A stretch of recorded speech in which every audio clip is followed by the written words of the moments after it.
Shalom saudara-saudari yang saya kasihi di dalam nama Tuhan kita Yesus Kristus.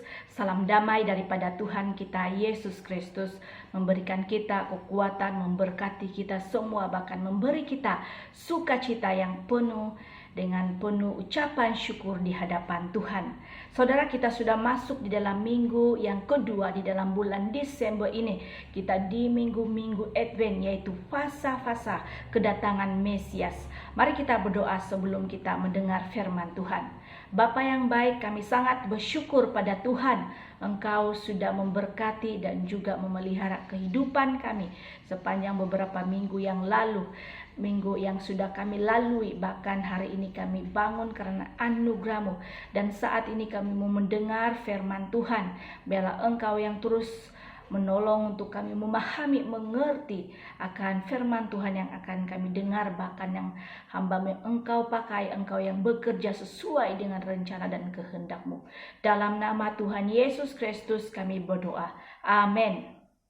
Saudara, kalau sekarang kita masing-masing ditanya, bagimu apa yang dibuat bila tiba Krismas? Apa yang kita lakukan atau buat bila tiba Krismas? Secara jujur, apa yang benar-benar kita rindu di musim-musim Natal?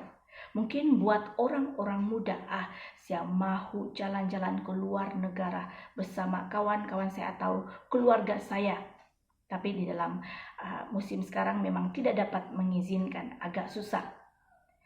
Dan mungkin juga orang tua mengatakan, yes, anak cucu saya datang berkumpul di rumah. Dan anak mungkin berkata, yes, tiba masa saya dapat menerima banyak hadiah. Apa yang diharapkan pada hari Natal?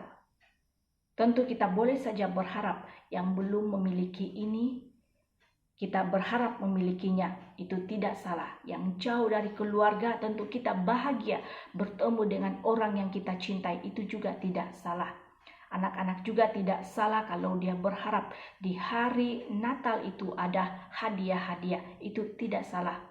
Tetapi saudara, semuanya itu akan sia-sia kalau kita tidak bertemu dengan hati, dengan jantung daripada Natal itu sendiri. Saudara, apa itu Natal? Hari ini minggu kedua bulan Desember, mari kita merenungkan apa itu Natal sepanjang kita menuju ke tarikh 25 hari bulan, yaitu perayaan khusus tentang kelahiran Yesus. Umat-umat Kristen merayakan di dalam gedung-gedung gereja. Namun saudara, tahun ini mungkin agak berbeza. Tahun 2020 ada ramai umat yang tidak dapat merayakan dalam gedung gereja karena pandemi COVID-19 yang masih belum diputuskan. Ada masih banyak gereja yang belum dibuka, termasuk gereja-gereja Basel dan juga gereja Basel Kota Belut ini waktu-waktu ini. Namun saudara, untuk tahun ini, ya, apapun yang mungkin atau dimanapun mungkin kita merayakan Natal untuk tahun ini, sama ada di dalam gedung gereja atau di dalam rumah kita masing-masing, biarlah kita tetap bersemangat, bersukacita, bergembira, berbahagia menyambut kelahiran Juru Selamat kita Yesus Kristus. Dan kita mahu bertemu dengan jantung ataupun fokus daripada Natal itu sendiri. Saudara, masih ingatkah kita dengan maksud Christmas itu apa? Perkataan Christmas berasal dari istilah Yunani. Dan perkataan Christmas itu sebenarnya dari dua kata, yaitu Chris dan juga Mas. Chris itu Kristus dan Mas itu perayaan. Jadi kalau kita maksudnya perkataan Christmas itu adalah ibadah perayaan bagi Kristus. Jadi kalau kita rayakan Christmas itu tanpa berfokus kepada Yesus, itu bukan Christmas, itu cuma cuti-cuti. Jadi saudara, kenapa kita kembali pada Yesus Kristus waktu Natal ini? Saya akan mengajak kita merenungkan satu konsep tentang nubuatan kelahiran Mesias. Dan saya bagi tema khotbah saya hari ini yaitu nubuatan tentang kelahiran Mesias. Yesaya 9 ayat yang ke-5 hingga ayat yang ke-6 mengatakan, saya baca di sini ayat yang ke-5 hingga ayat yang ke-6 mengatakan dalam bab yang ke-9, sebab seorang anak telah lahir untuk kita, seorang putra telah diberikan untuk kita, lambang pemerintahannya ada di atas bahunya, dan namanya disebutkan orang penasihat ajaib, Allah yang perkasa, Bapa yang kekal, Raja damai. Besar kekuasaannya dan damai sejahtera tidak akan berkesudahan di atas takhta Daud dan di dalam kerajaannya. Karena ia mendasarkan dan mengukuhkannya dengan keadilan dan kebenaran dari sekarang sampai selama-lamanya. Kecemburuan Tuhan semesta alam akan melakukan hal itu. Saudara, bahagian ini ditulis oleh Nabi Yesaya. Nabi Yesaya dia menuliskan banyak sekali nubuatan tentang Mesias, tentang Kristus yang akan datang. Saudara, kira-kira 700 tahun sebelum Yesus lahir, Yesaya dia menuliskan nubuatan-nubuatan ini. Jadi nubuatan artinya hal-hal, peristiwa-peristiwa yang akan terjadi di masa yang akan datang. Dan nubuatan berbeza dengan ramalan. Ramalan itu misalnya cuaca, artinya ya boleh saja tidak, boleh saja salah. Itu ramalan. Tetapi yang namanya nubuatan adalah sesuatu yang sudah dilihat akan terjadi dan benar-benar akan terjadi. 700 tahun sebelum Yesus lahir, Nabi Yesaya dia menuliskan nubuatan tentang Yesus yang akan lahir, tentang Mesias yang akan datang. Jadi bahagian kita baca tertulis di dalam ayat yang ke-5, sebab seorang anak telah lahir untuk kita, seorang putra telah diberikan untuk kita, lambang pemerintahan ada di atas bahunya, dan namanya disebutkan orang penasihat ajaib, Allah yang perkasa, Bapa yang kekal, Raja damai. Bahkan ayat yang selanjutnya, ayat yang ke-7, anak laki-laki yang lahir ini dia dari takhta dan dari keturunan Daud. Dia bukan saja dari keturunan Daud, tetapi dia lahir sebagai raja.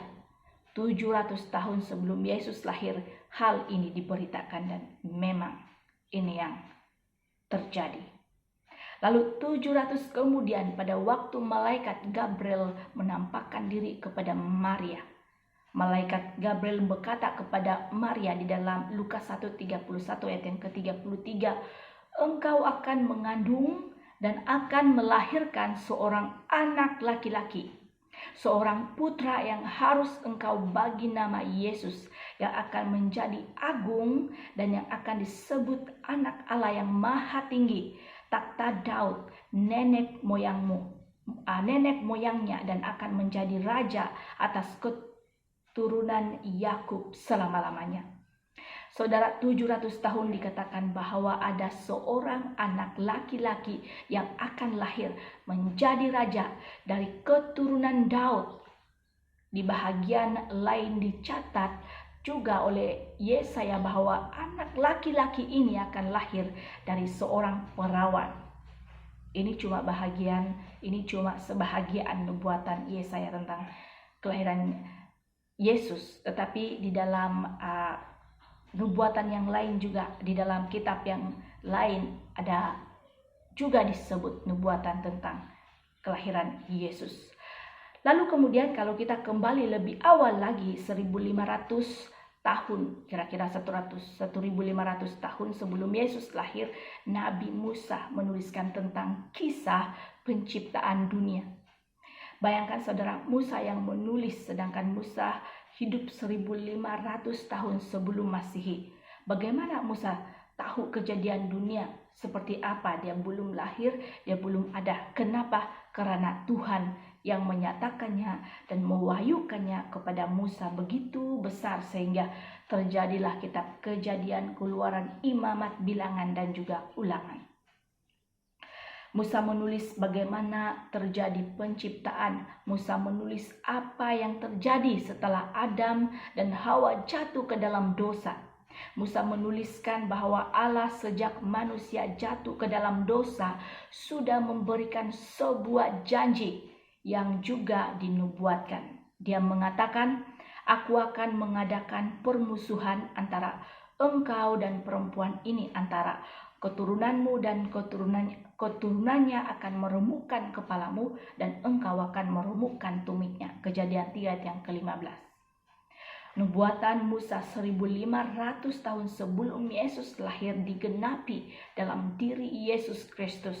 Waktu Yesus mati di atas kayu salib, kuasa iblis dikalahkan, tetapi tumitnya diremukkan. Itu artinya mengalami kesakitan, penderitaan untuk sampai kepala si ular itu diremukkan.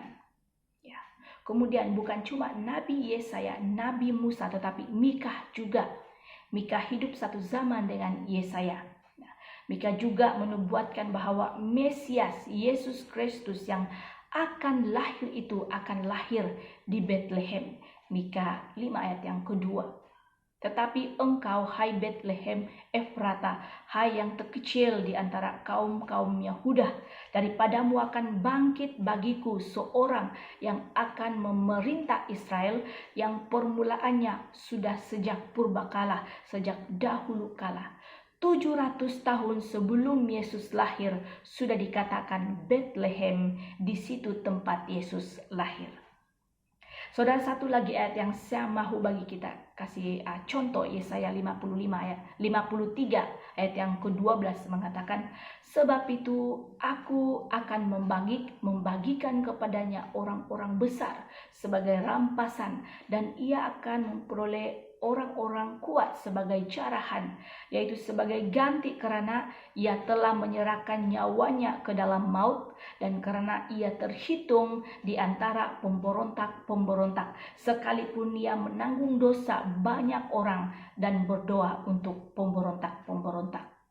Yesaya sudah menubuatkan bahwa Mesias Yesus Kristus, dia akan mati, menyerahkan dirinya ke alam maut, dia akan mati. Saudara, Yesaya sudah menubuatkan bahwa Mesias Yesus Kristus satu waktu dia akan mati, menyerahkan dirinya ke alam maut. Dia akan mati dikelilingi oleh pemberontak-pemberontak. Bukankah itu yang terjadi? Digenapi di dalam diri Yesus Kristus. Dia disalibkan di antara kiri kanan si penjahat. Yesus yang lahir itu digenapi. Semua pekerjaan yang diberikan Allah terus digenapi melalui pribadi Yesus. Nubuatan digenapi di dalam diri Yesus. Yesaya menuliskan Yesus yang akan lahir. Musa menuliskan bahwa sejak awal dunia jatuh ke dalam dosa, Tuhan akan memberikan keturunan yang akan mengalahkan kejahatan. Mikha menubuatkan Sang Juru Selamat akan lahir di Bethlehem. Semua ini mengarah kepada diri Yesus. Nah, saudara, seluruh Alkitab di dalam Perjanjian Lama, dari Kejadian sampai Maliaki, ada 300 lebih nubuatan yang digenapi tentang kedatangan Mesias.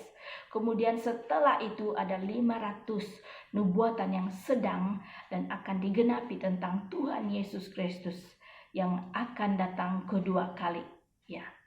Coba kita pikir sejenak, kalau hidup kita atau manusia yang lainnya, apakah pernah dinubuatkan oleh orang?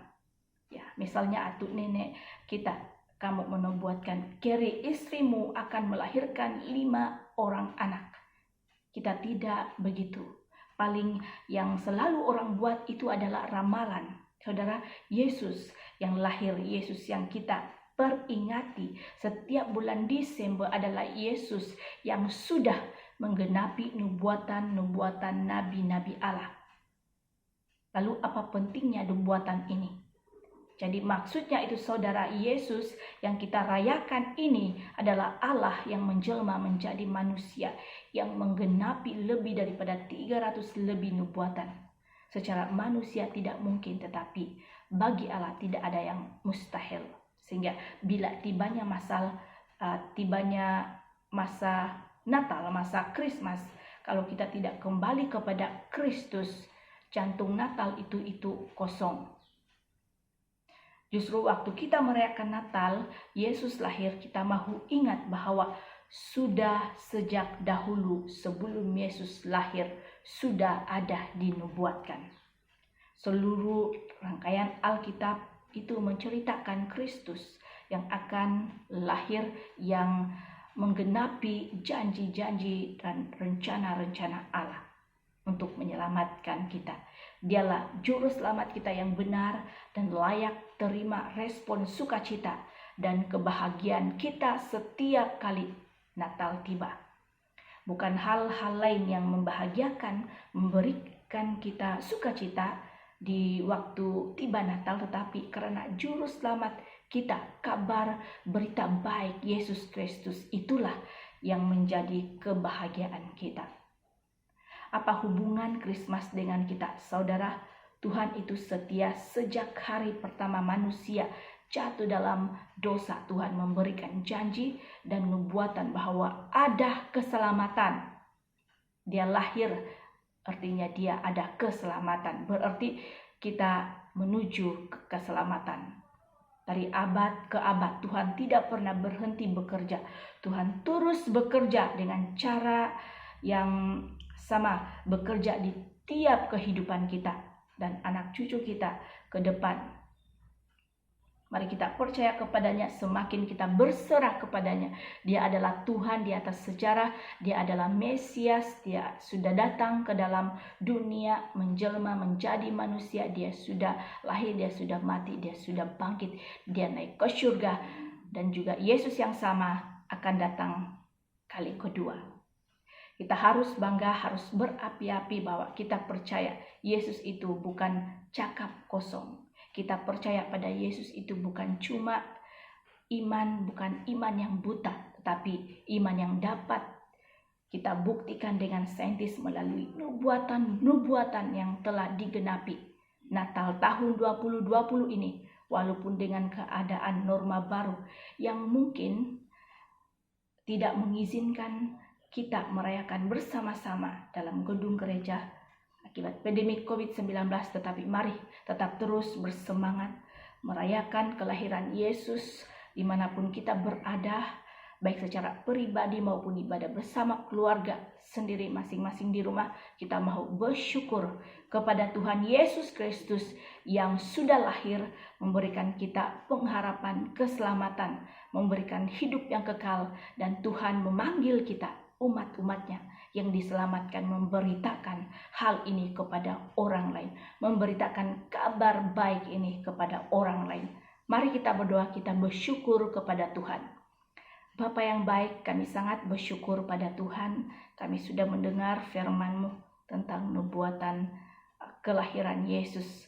Kami sangat bersyukur di mana Engkau sudah lahir ke dunia dan itu ternyata sudah dinubuatkan, dan biarlah kami semakin percaya dan semakin melihat Engkau begitu besar di dalam kehidupan kami ya Bapa. Terpuji dan termulialah nama-Mu Tuhan atas segala pekerjaan rencana-Mu kepada kami untuk menyelamatkan kami. Terima kasih Bapa, terima kasih Yesus, agar di waktu-waktu bulan ini, di waktu Natal, biarlah kami semua menemukan isi ataupun jantung daripada Krismas itu sendiri. Terima kasih Bapa, di dalam nama Tuhan Yesus Kristus kami bersyukur. Amin.